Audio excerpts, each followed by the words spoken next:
Hello friend, कैसे हो आप लोग। आशा करता हूँ सब ठीक होंगे। मैं हरिओम स्वागत करता हूँ आपका अभिनव नर्सिंग क्लासेज के एक यूट्यूब प्लेटफॉर्म पे, जिसमें क्या होगा बच्चों, ये मेरा पहला वीडियो है। अब हम इसमें जो अभिनव नर्सिंग क्लासेज का जो यूट्यूब प्लेटफॉर्म है, इस पर हम प्रोवाइड करवा रहे हैं आपको सारी नर्सिंग की डिटेल्स वाई स्टडी थ्योरी के साथ में हम पढ़ाएंगे बच्चों। और इसमें हर सब्जेक्ट का हर टॉपिक अपलोड किया जाएगा। तो चलो आज थोड़ा सा शुरुआत कर लेते हैं। बस केवल माइनर इंट्रोडक्शन पढ़ लेते हैं। जैसा कि मेरा सब फेवरेट सब्जेक्ट रहा है ओबीजी, तो ओबीजी का इंट्रोडक्शन पढ़ते हैं। सबसे पहले introduction of the OBG. Today is the date 13 फरवरी 2023।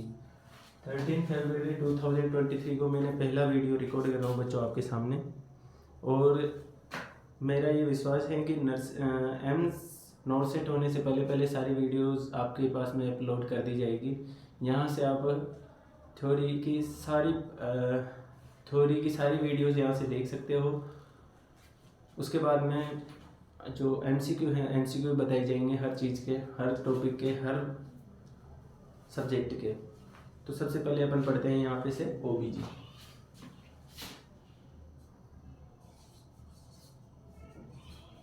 ओबीजी तो बच्चों इंट्रोडक्शन ऑफ द ओबीजी पढ़ते हैं सबसे पहले।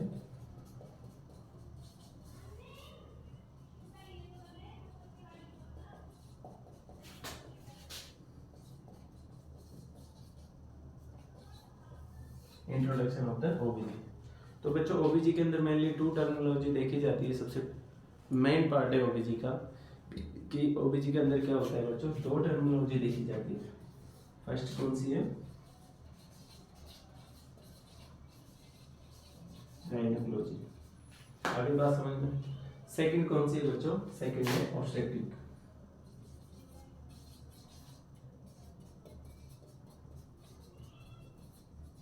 ये दो टर्मिनोलॉजी है बच्चों, मेन टर्मिनोलॉजी है जो ओबीजी बनाती है।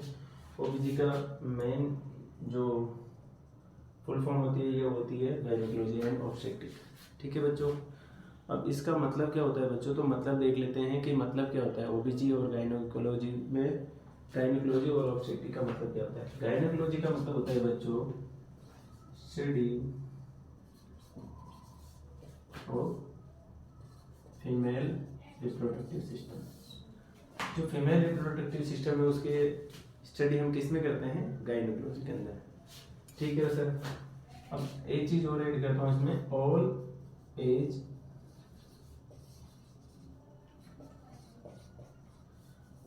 Group female. All age of the group of female की स्टडी हम किस में करते हैं बच्चों, गायनेकोलॉजी में। ऑब्स्टेट्रिक के अंदर क्या देखते हैं अपन बच्चों, ऑब्स्टेट्रिक के अंदर अपन देखते हैं study related with the pregnancy and it is disorder. तो ये बात डिफरेंट आपको पता चलेगा वो थोड़ा सा, कि जो ऑल एज ग्रुप है फ्रॉम बर्थ टू डेथ, जब फीमेल पैदा होती है, जब से लेकर उसकी डेथ होती है, तो उसके फीमेल रिप्रोडक्टिव सिस्टम की जो स्टडी की जाती है वो किसके अंदर की जाती है, गायनेकोलॉजी के अंदर। ऑब्स्टेट्रिक के अंदर क्या देखते हैं बच्चों अपन, कोई भी महिला प्रेग्नेंट है तो उससे रिलेटेड स्टडी, देन उसके बाद में उसके डिसऑर्डर, उसके अंदर कुछ भी डिसऑर्डर है, कोई भी डिजीज है, प्रेगनेंसी से रिलेटेड कोई भी डिजीज है, रिप्रोडक्टिव सिस्टम से रिलेटेड कोई भी डिजीज है, तो वो किस में देखते हैं अपन, ऑब्स्टेट्रिक में। तो क्या इसकी डेफिनेशन क्या होगी बच्चों, डेफिनेशन होगी इसकी स्टडी रिलेटेड विद प्रेगनेंसी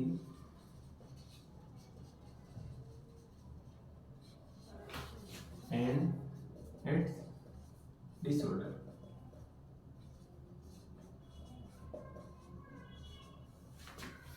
तो study related with pregnancy and its disorder, ये किसके अंदर स्टडी कर देंगे बच्चों अपन, ऑब्स्टेट्रिक के अंदर।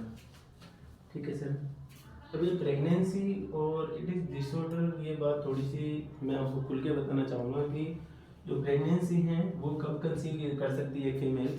तो प्रेगनेंसी की एक फिक्स मतलब एक एज होती है बच्चों, वो उस एज को क्या बोलते हैं, रिप्रोडक्टिव एज। तो उस रिप्रोडक्टिव एज जो होती है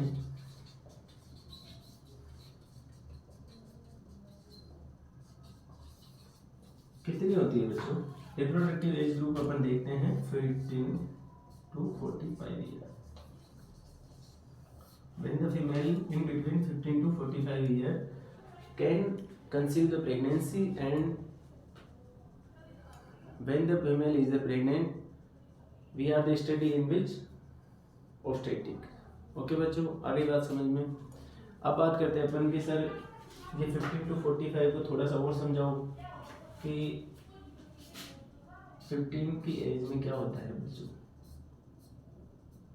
15 की एज में क्या होता है बच्चों? नॉर्मली आइडियली एज मानी जाती है 12 to 15। इसके अंदर क्या होता है बच्चों? फीमेल के अंदर क्या होता है बच्चों? फीमेल के अंदर LH और FSH दो हार्मोन होते हैं। LH और FSH ये क्या होते हैं बच्चों? ये पोस्टीरियर जो ये क्या होते हैं बच्चों? ये होते हैं पिट्यूटरी ग्लैंड से सीक्रेट होते हैं, जो क्या काम करते हैं बच्चों? ये मेंस्ट्रुअल साइकिल को स्टार्ट करने के काम आते हैं। ये मेंस्ट्रुअल साइकिल को स्टार्ट कर देते हैं when 12 to 15 year। When the female is the 12 to 15 year, when LH and FSH hormone secreted from pituitary gland, and it is help in start the menstrual cycle, and when they start the menstrual cycle is known as, इस terminology को क्या नाम देंगे? तो इस terminology को नाम देंगे बच्चों अपन मीनार्की। मीनार्की, ठीक है बच्चों। अब यही बात अपन करते हैं कि 45 को भी सर थोड़ा सा समझाओ कि 45 भी पे ही क्यों रुक गए। तो बच्चों ये एक टर्मिनोलॉजी होती है 45 to 50 year. Normally upon basically ये देखते हैं 45 to 50 ईयर के अंदर क्या होता है बच्चों? मेंस्ट्रुअल साइकिल बंद हो जाती है ना, बंद हो जाती है। जो मेंस्ट्रुअल साइकिल होती है बच्चों वो बंद हो जाती है। इस टर्मिनोलॉजी को क्या बोलते हैं? तो बच्चों इस टर्मिनोलॉजी को बोलते हैं अपन menopause.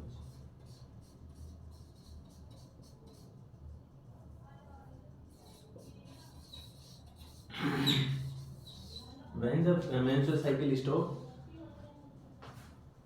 it is known as menopause।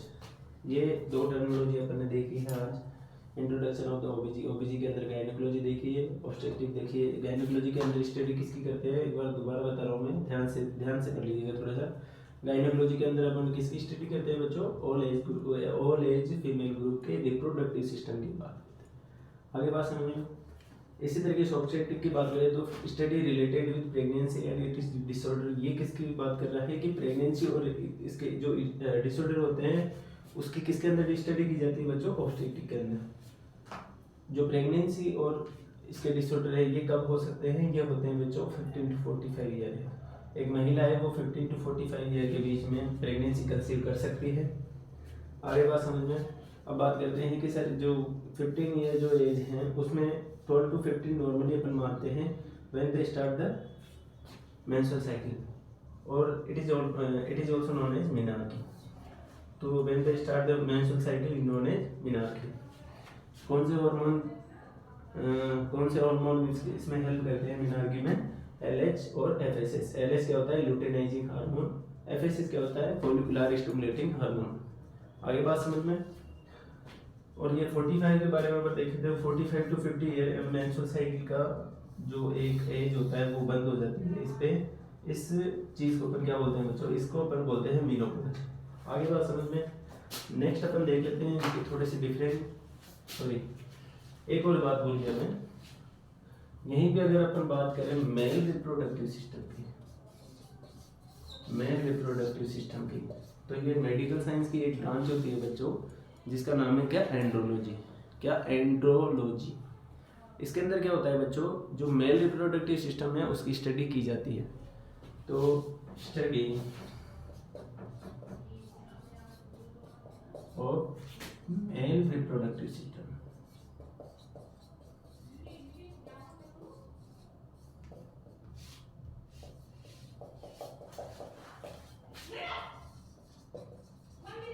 Study of the male reproductive system is known as the andrology. आगे बात समझ में। अब इनके डिफरेंस के बारे में देख लेते हैं बच्चों थोड़ा सा कि मेल रिप्रोडक्टिव सिस्टम में क्या होता है, फीमेल रिप्रोडक्टिव सिस्टम में क्या होता है। ठीक है बच्चों, क्लास अच्छी लगे तो लास्ट तक बने रहना जरूर भी, क्योंकि बहुत अच्छी अच्छी बातें बताने जा रहा हूँ जो कि कहीं नहीं बताते हैं। जहाँ से वो भी स्टार्ट करती है, ठीक है बच्चों पढ़ो, आज पढ़ेंगे अपन फीमेल रिप्रोडक्टिव ऑर्गन, यहाँ से स्टार्ट होती है। लेकिन यहाँ से भी पहले की जो प्रक्रिया है वो बताने जा रहा हूँ बच्चों में, तो थोड़ा सा गौर कीजिएगा क्योंकि उस चीज़ को कोई नहीं बताता है। ठीक है बच्चों, अब डिफरेंस देख लेते हैं, डिफरेंस देख लेते हैं। तो ये इधर हो गया फीमेल रिप्रोडक्टिव सिस्टम, ठीक है बच्चों, इधर हो गया मेल रिप्रोडक्टिव सिस्टम। अब फीमेल रिप्रोडक्टिव सिस्टम की जो बेसिक और फंडामेंटल यूनिट होती है उसको क्या कहते हैं बच्चों, अपन ओवेरी। तो ovary is the basic and fundamental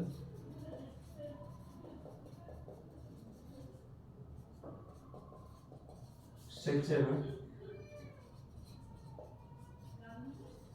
of female reproductive system. आगे बात समझ। इसी तरीके से अगर अपन देखें मेल के अंदर, तो मेल के अंदर क्या होता है बच्चों, मेल के अंदर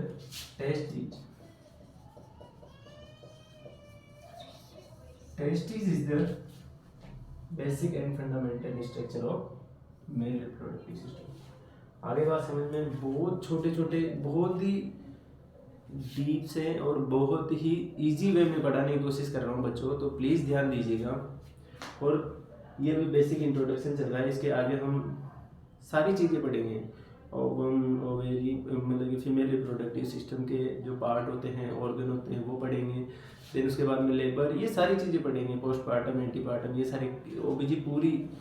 ये देख लो कि when you see the last video you will observe that everything I know in OBG you will, not I, you will, so please keep support and keep it up, okay। तो OBG की जो basic fundamental structure जो mail की होती है वो उसको क्या कहते हैं अपन, OBG sorry tasty, basic and fundamental structure. ठीक है, अब ओवेरी की बात करें फीमेल रिप्रोडक्टिव सिस्टम में, तो ओवेरी क्या प्रोड्यूस करती है बच्चों, ओवम।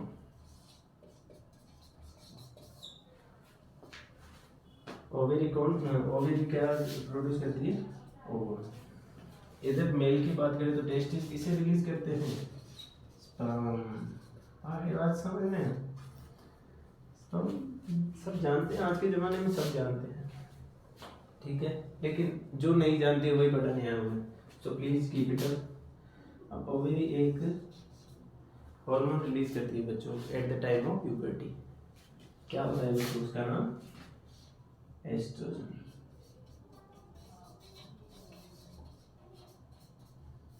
एस्ट्रोजन हार्मोन रिलीज करता है कौन, ओवेरी। वो क्या करता है बच्चों, चलो ठीक है वो बताऊंगा बाद में, अभी देखो ऐसे टेस्टिस के अंदर कौन सा हार्मोन होता है, टेस्टोस्टेरोन। वो क्या करता है बच्चों, ये टेस्टिस मेल के अंदर, एस्ट्रोजन फीमेल के अंदर, ये दोनों बच्चा सेकेंडरी सेक्सुअल कैरेक्टरिस्टिक डेवलप करने का काम करते हैं। एस्ट्रोजन फीमेल के अंदर, टेस्टोस्टेरोन मेल के अंदर, सेकेंडरी सेक्सुअल कैरेक्टरिस्टिक, ध्यान रहेगा।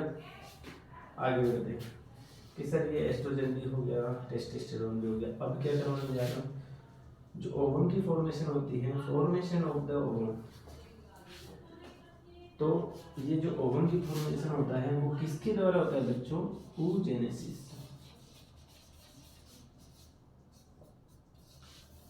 ओवम की फॉर्मेशन किसके द्वारा होता है, oogenesis के द्वारा। oogenesis के द्वारा। स्पर्म का फॉर्मेशन किसके द्वारा होता है बच्चों, स्पर्मेटोजेनेसिस।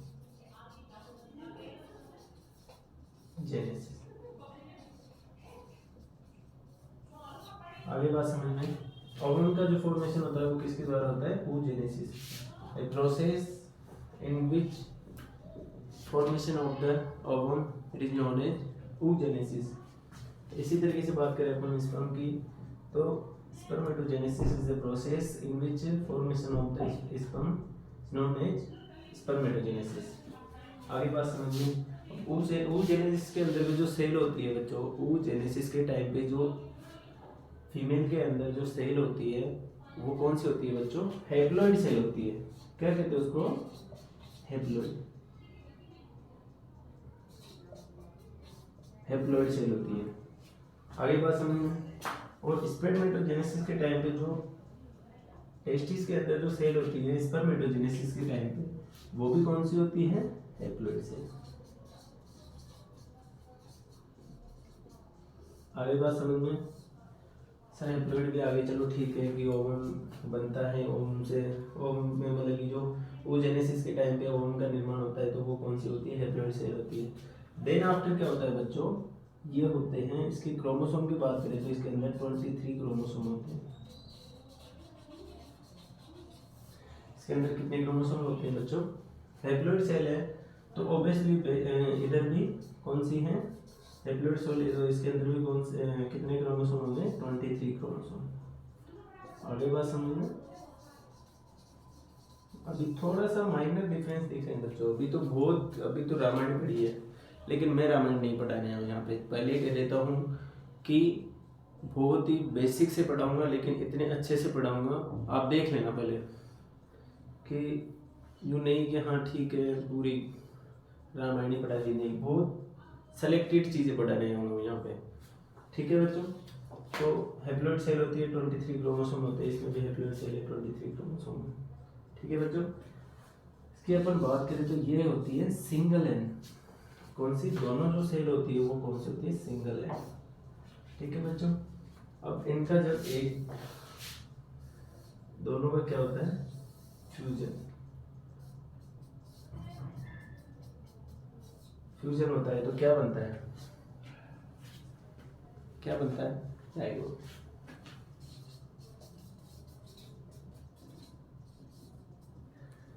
बच्चों oogenesis के टाइम पे जो सेल होती है, स्पर्मेटोजेनेसिस के टाइम पे जो सेल होती है, दोनों का फॉर्मेशन, दोनों का फ्यूजन होता है तो क्या है? किसका निर्माण करते हैं? oogenesis। और the process of the fusion of ovum and sperm is known as fertilization।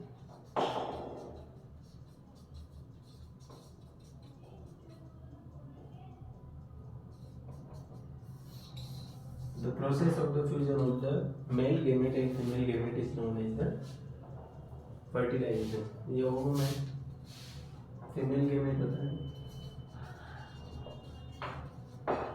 sperm है, ये male gamete होता है।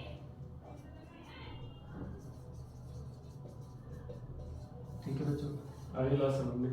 अब जाइगोट के बारे में थोड़ी सी अपन बात कर लेते हैं। तो जाइगोट के अंदर क्रोमोसोम कितने होंगे बच्चों? 23 फ्रोम है, 23 फ्रोम है।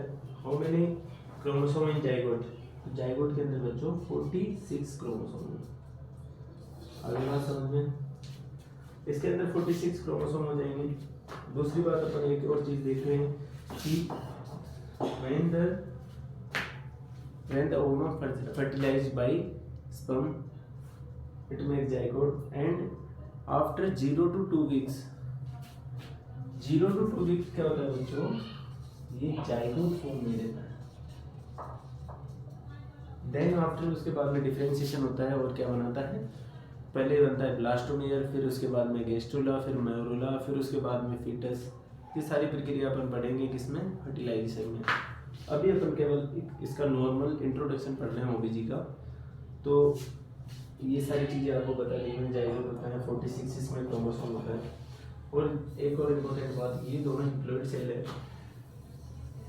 ठीक है, ये कौन सी सेल होगी बच्चों? ये होगी डिप्लॉइड सेल।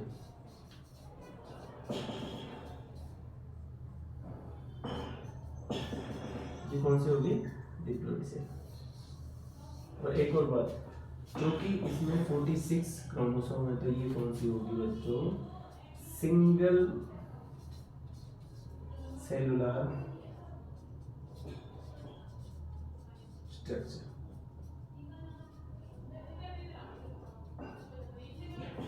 आगे बात समझ में कि जाइगोट जो होता है वो दो ओवम और स्पर्म से मिलकर बना होता है। फर्टिलाइजेशन के जो फ्यूजन होता है उसको फर्टिलाइजेशन बोलते हैं। फर्टिलाइजेशन की जो सबसे मेन इम्पोर्टेंट बात हो रही कि ये जाइगोट बनने के बाद में 2 वीक्स तक ये यहीं पे रहता है, ठीक है। और फर्टिलाइजेशन की जो जगह होती है वो कहाँ होती है बच्चों, फैलोपियन ट्यूब में।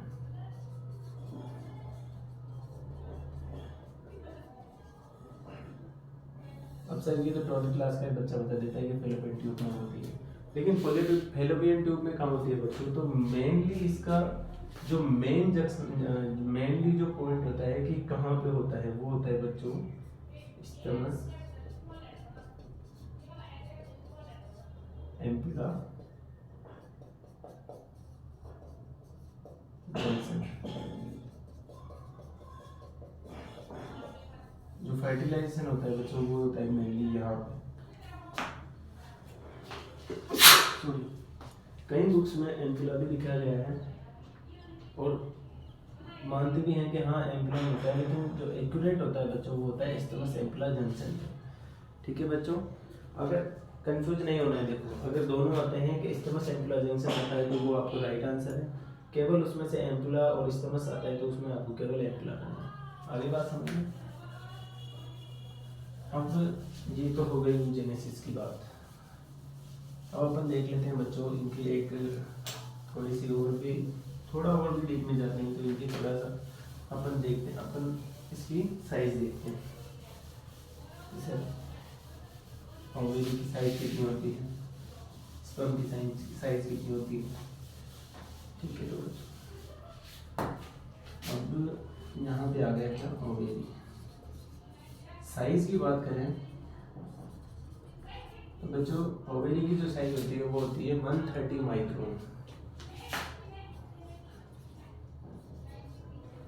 और अपन इसी तरीके से अगर स्पर्म की बात करें,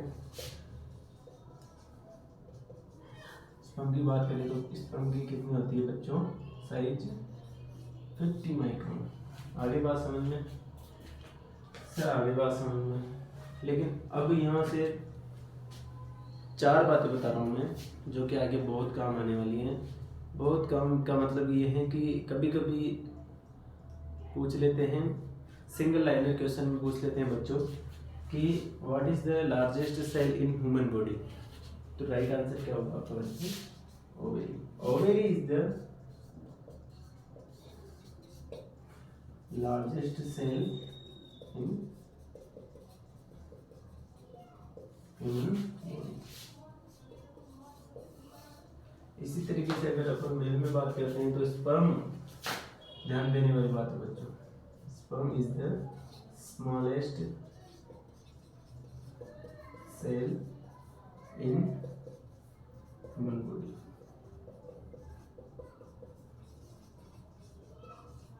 अगली बात समझ में, ovary is the largest cell in human body, sperm is the smallest cell in human body. अब सर यही बात अगर अपन फीमेल में करते हैं कि फीमेल में सबसे स्मॉलेस्ट सेल कौन सी होती है, तो बच्चों स्मॉलेस्ट सेल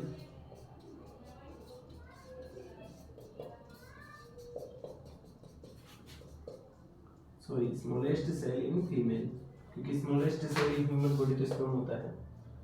ध्यान देने वाली बात है, कंफ्यूजन मत होना एग्जाम के टाइम पे।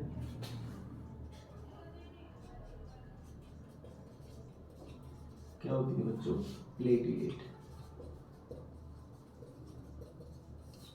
जो प्लेटलेट होती है वो ह्यूमन बॉडी फीमेल के अंदर सबसे स्मॉलेस्ट सेल पाई जाती है। और अगर अपन लार्जेस्ट सेल इन मेल करें, क्योंकि लार्जेस्ट सेल इन फीमेल तो क्या होती है, ओवरी ऑब्वियसली, क्योंकि ओवरी मेल में तो होती नहीं है, तो मेल में तो लार्जेस्ट सेल कोई और ढूंढना पड़ेगा ना, ठीक है। जैसे हमने ढूंढा यहाँ पे platelet is the smallest cell in female because sperm is not present in female. इसी तरीके से बात करते हैं largest cell in the mail,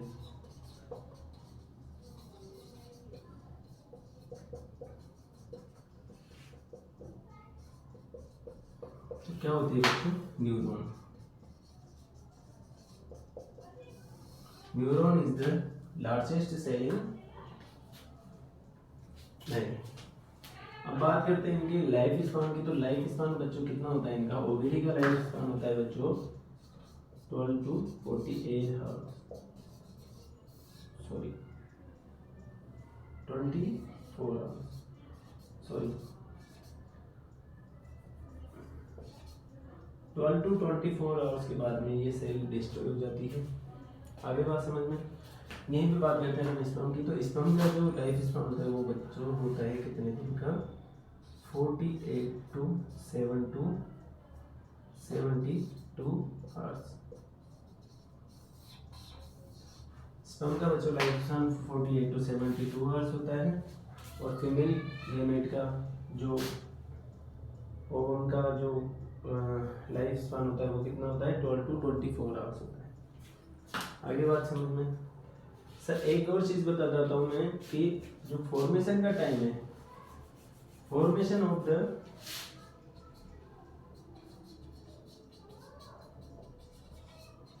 ovum, तो जो फॉर्मेशन ऑफ का time, formation of the ovum का टाइम होता है वो कितना होता है बच्चों, 6 to 8 डेज। एक ओवम को बनने में 6 to 8 डेज लगते हैं। आगे बात समझ में।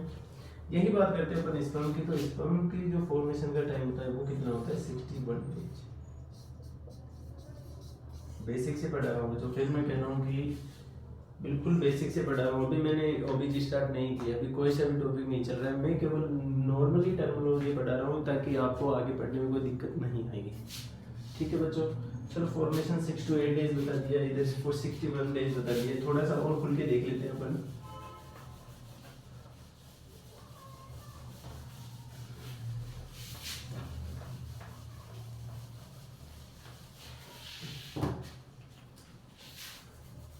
तो oogenesis की जो प्रोसेस बताई थी बच्चों, oogenesis की प्रोसेस होगी, इसमें क्या होगा बच्चों, माइटोसिस होगा, और माइटोसिस होके क्या बनाएगा बच्चों, एक तो बनाएगा ओटिड, और एक क्या बनाएगा, फर्स्ट पोलर बॉडी।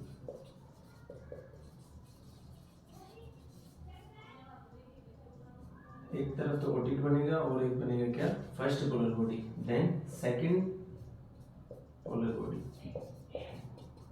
अब क्या होता है बच्चों, रीजन ये होता है कि ये इनके अंदर साइटोप्लाज्म बहुत कम होता है, तो क्या होता है बच्चों, ये डिस्ट्रॉय हो जाते हैं।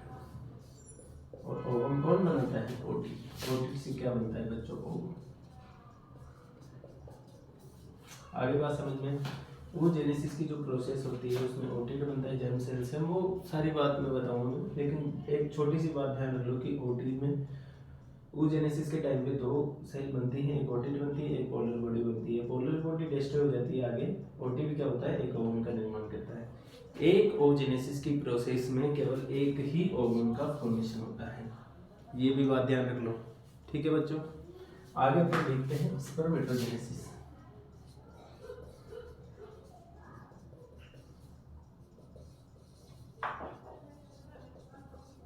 इसके अंदर क्या होता है बच्चों, स्पर्मेटोजेनेसिस किसके द्वारा होता है, स्पर्मेटोसाइट्स के द्वारा।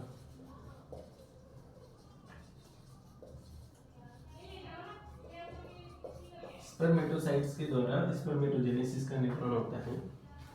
स्पर्मेटोजेनेसिस होता है किसके द्वारा, स्पर्मेटोसाइट्स के द्वारा। अब इसमें क्या होता है बच्चों, माइटोसिस इसमें भी होगा, वही माइटोसिस होगा तो क्या होगा बच्चों, पहले प्राइमरी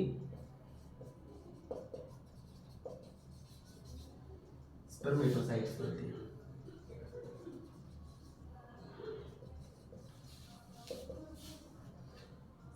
स्पर्मेटोजेनेसिस में सबसे पहले प्राइमरी स्पर्मेटोसाइट का निर्माण होता है, देन उसके बाद में सेकेंडरी,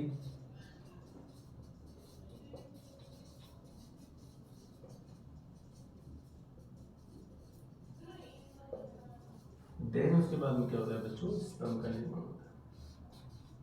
और एक बार में कितने स्पर्म का निर्माण होता है बच्चों, एक स्पर्मेटोजेनेसिस की प्रोसेस में 4 स्पर्म का निर्माण होता है।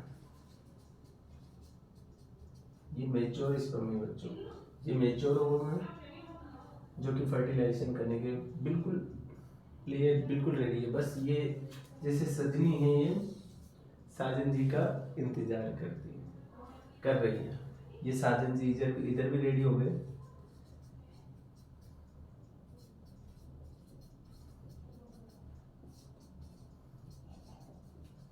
ठीक है बच्चों, एक स्पर्मेटोजेनेसिस की प्रोसेस में 4 स्पर्म का निर्माण होता है। एक oogenesis की प्रक्रिया में 1 ओवम का निर्माण होता है। ये 6 to 8 डेज बना लगाती है इस प्रोसेस में। ये 61 डेज लगाते हैं।